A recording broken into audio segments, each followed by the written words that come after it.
खबर शामिल करते हैं जलालपुर पीरवाला से। जलालपुर पीरवाला के मौजा थेकला जनूबी बस्ती जाने वाला पे एक क्रिकेट टूर्नामेंट इनकाद किया गया, जिसका final match Hisam cricket team व मुकाबला लांग क्रिकेट टीम के दरमियान खेला गया। टूर्नामेंट कमेटी मलिक मोहम्मद रिजवान लांग की दावत पर सियासी और समाजी शख्सियत हल्का PP 222 जनाब डॉक्टर मलिक रियाज हुसैन लांग ने शिरकत की।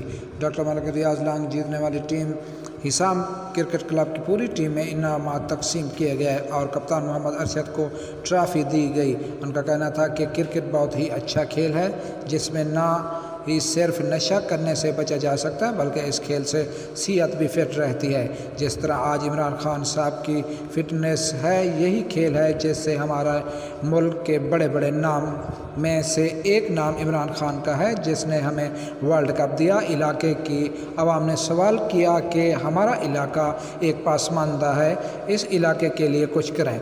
आवाम के सवाल के जवाब में कहा कि इंशाअल्लाह हमारी अक्सरियत पंजाब में हुई और हम आए तो इंशाअल्लाह वादा करता हूँ कि ये पासमानदगी हम ही ख़त्म करेंगे। आखिर में लांग न्यूज़ की कोशिशों को सराहा और पाकिस्तान जिंदाबाद का नारा लगाया।